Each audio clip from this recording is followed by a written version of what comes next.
school, just kind of where they are right now? Yeah, so Andrew Lindsay finished in Jackson, Tennessee, and we put him in kind of a period of still throwing, but individual work with Coach Anderson. This is the time of year where guys will get looked at. What are their strengths? What are their weaknesses? Here's some individual attention. Right or wrong, I think it's fair to them to give them the meat and potatoes of the fall to understand or to show us what they can and can't do, whether it's repetitions in practice or, more importantly, in inter squads and scrimmages. So we're kind of in that individual phase, and Halvey's in the same category. Right now he's throwing off the mound. Coach A is able to just work with him, nothing else going on, use the technology as he sees fit. Drew Beam is doing the same thing right now, throwing a little bit. Chase Burns is in that category. Chase Dolander just threw his last bullpen and will shut him down. So you guys have been great about coming out to the park, and I'm not on your sites and all that, but I assume you've been kind of publicizing what's been going on. But there's a lot of stuff that goes on behind the scenes too, and I think Frank gives those guys a bit amount of one-on-one attention, but this time of year it's even more so. Alverson's healthy. He looks good. I don't want to speak for him, but he looks more physical and in better shape than he's ever been. It's coming out pretty good. And I think for him, the right thing to do was kind of ramp him up and gear him up towards an early start in January, our spring training period, and then continue to climb, as opposed to ramp him up, take him back down, maybe ramp him up again for individual work. So it's a smooth path and a conservative path he's on, but we're actually kind of getting towards the more aggressive part of it, if I can throw that word in there too. Brian, how much had Jared improved as a catcher before his injury, and then just how important was the time he spent there last season to kind of make this not just a new adventure for him? Yeah, I think anytime, especially if you're a younger kid, you can check a box and say, well, I've done it or I've been there. It helps your mindset. Now, he's a kid that has a special mindset to begin with, so I think he'd be able to accomplish similar things if he didn't have that experience to fall back on. But he's a different guy back there this year. Extra bounce to him, extra leadership, and then the areas he was much improved were kind of the catching category, what goes on behind the plate, blocking, receiving, coordinating certain things between Coach A and the pitchers. And then the throwing for him, like anyone who makes that transition, is kind of a work in progress, but he's shown signs of improvement there as well.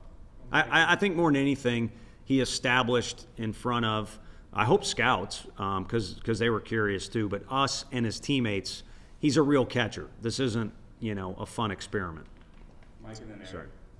Continuing on the catcher theme, how much benefit was there to seeing some of that depth with what Charlie did through the fall and also Ryan Miller? Yeah, it was frustrating at the start because Ryan Miller's been a work in progress back there, recruited as an athlete hitter who also catches. There's a lot of kids that get recruited like that. So now it's up to you to prove that you can actually play that position. And I know it's only a short window, but I don't think in August or September he had us convinced of that. Times have changed, and he's made a lot of progress. Still has a lot left to do. So at the beginning, there were more question marks with him. Cal Stark wasn't 100% ready to go. So you're kind of, hey, we recruited him, we know him well, but what do we really have here? And then with Jared fluctuating between outfield and catching, you could have made the argument, hey, we're just kind of sitting here with Chuck and Chuck only. Now that's a pretty good one for us as well. But as the fall went on, Cal Stark showed he's much more capable with the bat than we maybe originally thought in scouting. And he started to accumulate innings behind the plate. And then Ryan Miller's always been capable with the bat, but he started to show, as you mentioned, that he's capable behind the dish too. Tony, after fall, what do you like about your outfield right now with some of those newcomers and Marin and Tier's already been here, of course, but Stanwich, some of those guys that might have a role this spring? Yeah, I always like competition, and it may hurt you in recruiting if you bring it up that you like competition. It'll make you better because, everybody wants, at some part of their thought process, wants to be the guy. But what's truly best for you is if you consistently got somebody pushing you. And so what I like right now about the outfield is no one is going to be able to go home over winter break and say, I'm out there for sure. There's probably a handful of guys we know are going to make starts or might even be everyday guys in the lineup, but it might be DH, it might be a corner outfield spot, and they're hoping to play center. So there's a variety of options, and there's a wealth of competition out there. That's what I like. And then a really fun aspect of that, and again, in recruiting, these freshmen may not want to hear it. They probably want now. But those 3 freshmen in Dreiling, Reese Chapman, and Stanwich did some special things. And if you take a step back and you look at your career as a whole, those 3 kids could have a pretty exciting career on the whole, and they need to just make sure they keep making strides this freshman year. Wes and then Ryan. Tony, obviously there were a lot of big personalities in that group last year, both on the field and kind of in the clubhouse. How different are things these days? I know every team's kind of its own thing, but do you like the sort of culture emerging within this group? Yeah, no, I like that I may not have to deal with as much with some of those big personalities. I say that mainly in jest, but good kids that spent a lot of time in the program and became awfully comfortable in their own skin, which is our goal with these guys. But that takes time, and those guys had that time built in. With some of these guys that are even older, Bryce Jenkins is a JUCO guy that just pops into my mind, or the freshman. They haven't had that time entirely yet to get comfortable, know their surroundings, know what the best version of them is. So it's been very interesting. I don't know why I'm thinking of this. It's almost like Tetris. You want all the pieces to fit perfectly, and sometimes they don't. Again, it may take a few tries or just trial and error in general. And we've gone through some different things of what should we tell these guys about leadership? Should we have a practice where the players run it? I'm throwing out random thoughts, but it's been, instead of being settled as it relates to leadership, locker room behavior, personalities, it's been a lot more of get to know, experiment, try and educate, try and cultivate those things. But, last night there were some skits that the guys put on. Some of them were very brave, considering the coaching staff was watching. I was impersonated. But those were a good sign of progress, just in general. Some of the camaraderie that was shown there, and some of the, it's gotten to a point where you can start to say they're becoming a team. Whereas Kumar's tiers grown in the past year, is there a specific position that you guys like him at, or is he still kind of moving around? Yeah, I think he still moves around. First, he's probably more comfortable as a corner outfielder. He's got a big arm. I think, at the plate, he is very, sporadic in kind of what he'll try in the box during a game, in the cages. And most of the older hitters kind of got a stance they stick to, an approach they stick to, a routine in the cages. I mean, Andre, by the time he was done here with us, Lipsius, who's, on the 40-man, that's why I mentioned his name. Andre's day, I almost knew for sure, depending on when I got back from lunch, where he was going to be and what he was going to be doing.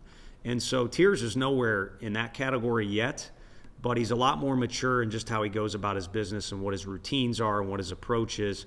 Consistency is a huge part of our game. He's slowly gotten more and more consistent. Tony, seems like everybody from the Omaha team to last year's team, in terms of the guys who have moved on, are back in Knoxville and working around the facility. How unique is that? And do you think that has helped all the new faces that are on the team this year kind of get used to the culture? Yeah, I think it certainly goes on at other places, but I think unique is an appropriate word because it's something we all crave as coaches. You want a little return on your investments, and that might just mean a high five in the morning or a smile or getting to see a kid is doing a drill maybe you did with them, or he's just working hard, and that's what you try to instill in them. And those guys come back, they work with Q, they use our facilities. They're all there until about lunchtime. So then at lunch you kind of see our current players and the older players mesh and spend a little time together, and that's huge for our guys. I think they get a couple things, or probably a lot of things out of it, but two stick out. One is a little bit of looking up to those people. This is who I want to be or where I want to get, so they can ask for advice, ask questions, get a little bit of feel for how things are going for them. But then they also just get to hang out with them and realize maybe a freshman, I just saw Reese in the hallway as a freshman, maybe Reese grew up literally looking up to those guys because he was watching our team on TV. And now he's just sitting hanging out with them, and he realized they're just dudes. And Reese might even been better in high school than some of those guys are. So it's not a whole different world they're looking at when they see a pro baseball player. Rick in the back. Tony, last year you had a lot of guys who could go yard at any time. Will this team be a team next year that can hit for power as well? Yeah, I wouldn't have thought it was going to go the way it did last year. It's a nice, pleasant surprise. You could predict it one way and it actually go in a negative way too. I stand by kind of what I said about last year's team. We're going to need to be a more diversified offense. Last year's team proved me wrong, and at time, maybe even to a fault, we relied on so much power in the lineup. There's no other way to say it. There's several guys that are capable. I don't know if we'll have that 1 through 9 where you could flip the order or you could take the bottom and put it in the middle one day and it all kind of be the same. I don't know that we'll have that. Again, I'm all for them proving me wrong. As it stands now, I think we've got a good amount of guys that can drive the ball. I don't think it'll equate to last year's group in that category, so therefore I think even more than last year, we're going to need to kind of diversify ways we can hurt an opponent when we're on offense. Time for a few more. Mike. How much did Christian Moore improve the second through the course of the fall, but also going back to, I guess, we being the Cape this summer as well? We quiz those guys on the Cape. It's a heavy level of competition up there. There's a lot of work. There's a lot of experts that are coaches. So you can get good information for a lot of different reasons. And for Simo, we asked about a lot. The thing that stuck out was how eager he was to get ground balls, extra ground balls before, after, I don't know that during, but, the extra work up there. So the fact that he wanted to be good there is step one. That's how it is for everybody. Take pride in something and you can be good at it. And he clearly showed that, but he also started to tally up repetitions. And when he came back, I joked with one of y'all, or maybe even just a player, he wouldn't like hearing our coaching staff's thoughts of how far he's come, because he would say, no, I was that good as a freshman. But if he was able to step back and see himself on video or from a coach's perspective, it's night and day from when he first entered here to what he is now. And therefore, the progress has been significant just this semester. And I think there's more to go as well. And he bounces around. I think he's now a guy we could put at several different positions, whereas last year it was almost a little frustrating. Like, man, this guy's got a good bat. We'd like to put him in the lineup, but which position can he really play at an SEC level? Well, now there's no question it's second, and I'm all for him getting better, but he probably could adjust to some other spots as well. A few more. Anyone else have anything? Ben?